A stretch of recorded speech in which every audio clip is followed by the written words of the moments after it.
Olá pessoal, tudo bem? Meu nome é Vanessa André, sou professora de Processo Civil. Hoje a gente vai estudar um pouquinho sobre as provas no processo civil. Para ser mais exato, a gente vai estudar um pouquinho sobre as disposições gerais e depois, nas próximas aulas, nós vamos adentrar aí as provas em espécie. Lembrando que esse tema é um tema que eu gosto muito, mas essa parte da aula é muito importante para depois nós podemos adentrar aí cada espécie de prova, ok? Então, vamos lá para a lousa, porque eu fiz um quadro com bastante dicas, resumos, e aí vocês dão um pause, copiam e depois a gente vai repassar cada artigo, tá legal? Então, vamos lá!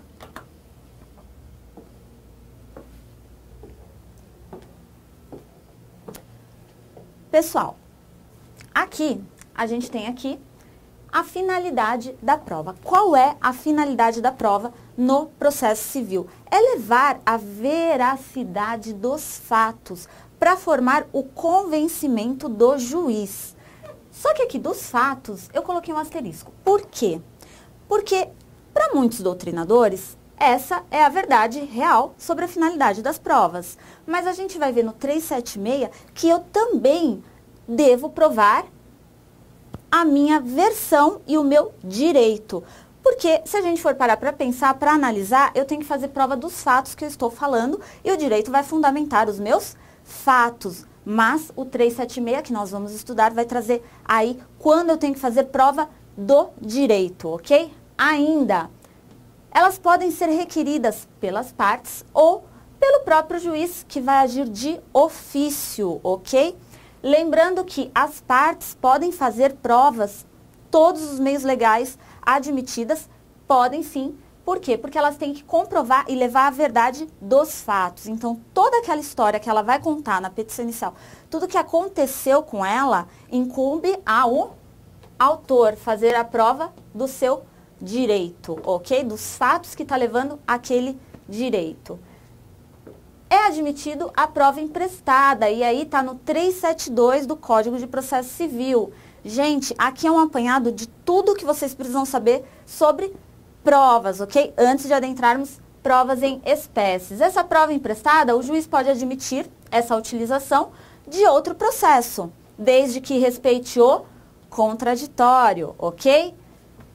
O ônus da prova, gente, a gente tem que lembrar que normalmente a gente pensa assim, quem alega deve fazer prova. Ok, então o ônus é do autor, fazer prova do seu direito. Então, o fato constitutivo do seu direito, ok? O que levou ele a ter direito àquela pretensão.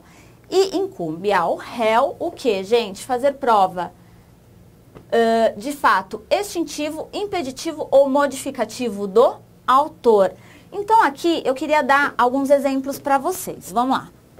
Imaginem o seguinte, em uma ação de cobrança, o autor entra cobrando o réu.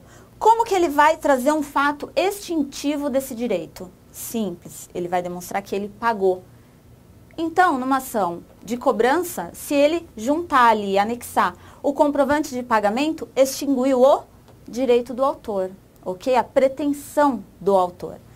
Se o réu quer fazer prova de fato impeditivo, vamos dar esse mesmo exemplo de uma ação de cobrança. Então, ele prova assim, de fato, eu tenho um contrato ali, eu fiz esse empréstimo com o autor, só que veja bem, ainda não venceu a minha parcela. Logo, o autor não pode estar me cobrando, menos ainda ingressando com uma ação contra mim. Logo, ele está impedido de ingressar com essa ação de cobrança. Eu fiz fato impeditivo do meu direito. Ou ainda, eu quero fazer prova de um fato modificativo do direito do autor. Então, eu vou demonstrar o quê? De fato, eu fiz um contrato com ele, de fato, eu devo para ele. Mas veja bem, eu atrasei as parcelas e eu fiz um novo contrato com ele. Eu fiz uma moratória com ele. Ele parcelou aquela dívida que era inteira, ele parcelou para mim. Então, eu estou agora cumprindo um outro contrato, ok? Logo, eu modifiquei aqui o direito e a pretensão do autor. Ficou claro? Então, vamos lá. Inversão do ônus da prova. O que é a inversão do ônus da prova, gente? É quando, na verdade, eu estou buscando uma pretensão aqui, mas quem tem a prova é outra pessoa. Eu não tenho como buscar essa prova. Vamos lá. Quando pode ocorrer a inversão do ônus da prova? Lembrando que hoje em dia é tudo muito mais dinâmico. O juiz ele pode entender que cabe fazer a prova a outra pessoa que detém aquela prova, por exemplo. Então vamos lá. Peculiaridades da causa, impossibilidade ou dificuldade de produzir aquela prova. Então a parte, ela tem aquela pretensão, mas ela tem uma impossibilidade de produzir aquela prova, ou ainda ela tem uma dificuldade, aquilo vai dificultar o exercício do direito dela, tá legal? Então a gente inverte o ônus da prova. Sempre que a gente fala em ônus da prova, a primeira coisa que vem à cabeça é o quê? CDC, Código de Defesa do Consumidor. As pessoas acham que o CDC está já automaticamente, quando eu ingresso com uma ação contra uma empresa, o ônus da prova cabe àquela empresa. Não. Vale a pena a leitura, artigo 6º, inciso 8 do CDC, ok? Isso daí é quando o juiz aceitar a inversão do ônus da prova. A princípio, a prova é de quem alega. Se eu vou alegar algo, eu tenho que fazer prova daquilo, ok? Inclusive, requisito da petição inicial, eu anexar todos os documentos que possam fazer prova da minha pretensão, ok? Não errem nisso. Lembram da nossa aula de petição inicial? Se não lembram, busquem aí no canal do NEAF. Petição inicial, tem uma aula completa, tá legal? E numa próxima oportunidade, inclusive uma linha do tempo aí para vocês poderem verem bem como que trabalha as fases processuais, inclusive requisito da petição inicial. Se eu tenho algum documento que faz prova da minha pretensão, o momento de eu anexar é agora, ok? Ainda, gente, facilidade de obtenção de fato contrário. A outra parte tem facilidade de obter aquela prova, ok? Quando vai ocorrer a exceção da inversão do ônus da prova? Quando essa prova versar sobre direito indisponível da parte, ou quando essa inversão vai causar excessiva dificuldade a uma parte, ok? Lembrando que é admitido produção antecipada de provas. Quem lembra da aula de tutelas? Quem lembrar vai saber o quê? Que eu falei justamente sobre quando a gente faz o pedido de uma tutela cautelar. E vamos imaginar que uma pessoa ela está no hospital, mas ela foi a única testemunha de um fato que gerou um processo. O estado dela é incerto, tá? Então, eu vou pedir a produção antecipada dessa prova. Às vezes nem tem um processo, seria, no caso, antecedente. Então, eu estou pedindo a tutela cautelar antecedente para que essa prova seja resguardada, para que no final do processo eu tenha o resultado útil desse processo, ok? Até dei exemplo, outra aula que vale a pena vocês conferirem, ok? O que independe de prova, gente? Vamos lá, os fatos notórios, os fatos que foram afirmados por uma parte e confirmados por outra, logo, não preciso fazer prova. Eu afirmo o direito, o réu vai lá e confirma que eu tenho esse direito, independe de prova, certo? Os fatos que estão no processo e que são incontroversos, ou seja, aqui no exemplo que eu dei do autor e do réu, era uma ação de cobrança. Então, vamos supor que eu falar que eu tenho essa relação com o réu e eu anexar o contrato, é um fato incontroverso. O réu vai lá e fala, de fato, eu tenho um contrato com ela, ok? É um fato que independe de prova. Presunção legal de existência ou veracidade. Então, aqui, esses 4 pontos eu queria que vocês anotassem, tá bom? E aqui a gente vai fazendo o quê? O nosso caderninho, o caderninho do concurseiro, certo?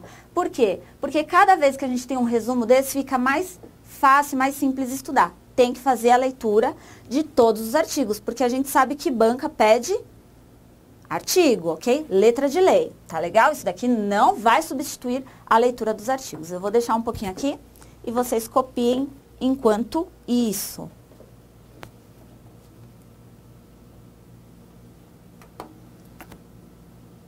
E vamos continuando agora, vamos estudar os artigos e ver alguns pontos aí que a gente tem que repassar. O artigo 369 diz aí as partes têm o direito de empregar todos os meios legais, bem como moralmente legítimos, ainda que não especificados nesse código, para trazer o quê, gente? A verdade dos fatos, para convencer o juiz das alegações, da pretensão dessa parte, ok?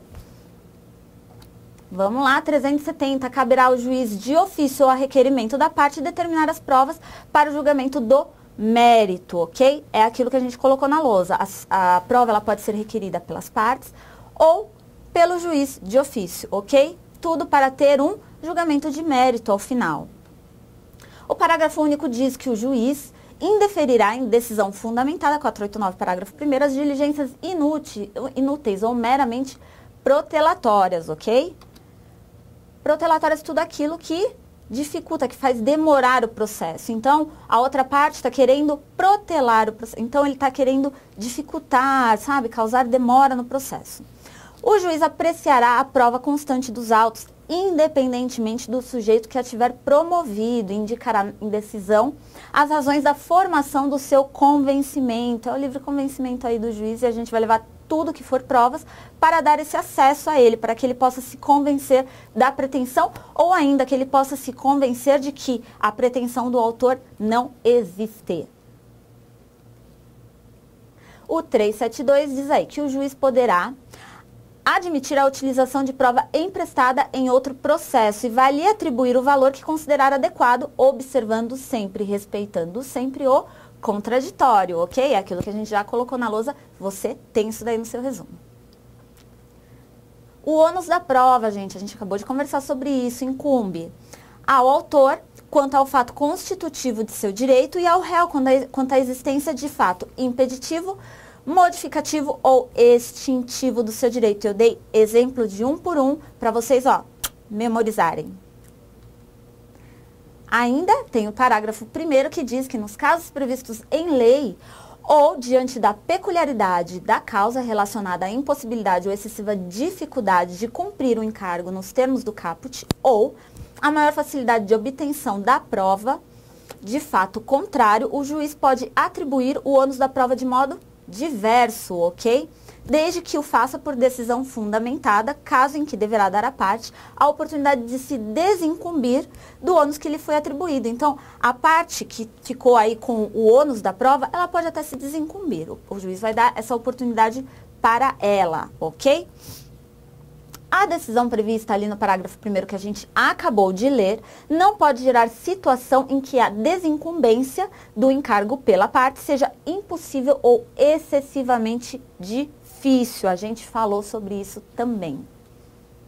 Agora, gente, o parágrafo 3º diz que a distribuição diversa do ônus da prova também pode ocorrer por convenção das partes. Então, as partes podem convencionar ali uma novidade aí do CPC, né? Podem convencionar as provas que pretendem produzir no processo, salvo quando recair sobre direito indisponível da parte ou tornar excessivamente difícil a uma parte o exercício do direito. Então, não haverá esse ônus da prova, ok? E a gente já colocou isso no resumo também. O parágrafo 4º diz aí, a convenção de que trata esse parágrafo 3º pode ser celebrada antes ou durante o processo. Não depende de provas os fatos notórios, afirmados por uma parte e confessados pela parte contrária, admitidos no processo como incontroversos, em cujo favor milita a presunção legal de existência ou de veracidade. O 375 diz que o juiz poderá aplicar as regras de experiência comum subministradas pela observação do que ordinariamente acontece e ainda as regras de experiência técnica, ressalvado quanto a essas o exame pericial, ok? A parte que alegar direito municipal, estadual, estrangeiro ou consuetudinário, né, aquele direito que é o costume, provar-lhe-á o teor e a vigência, se assim o juiz determinar. Então, vou voltar para a lousa rapidinho para passar isso daqui com vocês. Vamos imaginar aqui que eu estou falando sobre a finalidade da prova. É levar a verdade dos fatos, certo? Porque do meu fato vai decorrer o meu direito, ok? Ok. Só que quando o meu fato versar sobre um direito estadual, municipal, tá bom?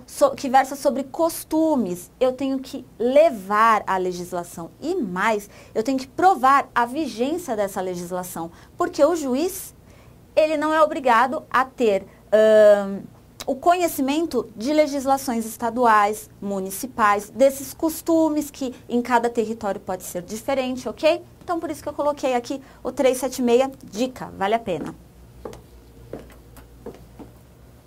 Continuando. O 377 diz aí que a carta precatória, a carta rogatória e o auxílio direto suspenderão o julgamento da causa no caso previsto do artigo 313, inciso 5, a linha B, quando, tendo sido requerido antes da decisão do saneamento, a prova nele solicitada for imprescindível, ok? Caso de suspensão. Parágrafo único. A carta precatória e a rogatória não devolvidas no prazo ou concedidas sem efeito suspensivo podem ser juntadas aos autos a qualquer momento. O 378 diz que ninguém se exime do dever de colaborar com o Poder Judiciário para o descobrimento da verdade, ok? Inclusive, preservado o direito de não produzir prova contra si mesmo, incumbe a parte comparecer em juízo respondendo ao que lhe for interrogado, colaborar com o juízo na realização de inspeção judicial que for considerada necessária, e a gente vai estudar provas em espécie, eu vou explicar para vocês o que é essa inspeção judicial. E inciso 3, praticar o ato que lhe for determinado, ok? Incumbe ao terceiro, em relação a qualquer causa, informar os fatos e circunstâncias de que tem aí o conhecimento ou exibir coisa ou documento que esteja em sua posse, em seu poder, ok? Parágrafo único. Poderá o juiz, em caso de descumprimento, determinar, além da imposição de multa, outras medidas aí coercitivas, indutivas, mandamentais ou até mesmo subrogatórias, para valer aí que esse terceiro responda, conte aí sobre os fatos que ele tenha conhecimento ou ainda leve aí ao conhecimento do juiz coisa ou documento que esteja em seu poder, ainda que ele seja apenas um terceiro a lide, ok? Bom, pessoal, agora a gente terminou aqui o nosso estudo sobre provas, disposições gerais do 369 ao 380, ok? Nas próximas aulas nós vamos estudar as provas em espécie. Eu espero ter ajudado vocês, bons estudos e até a próxima!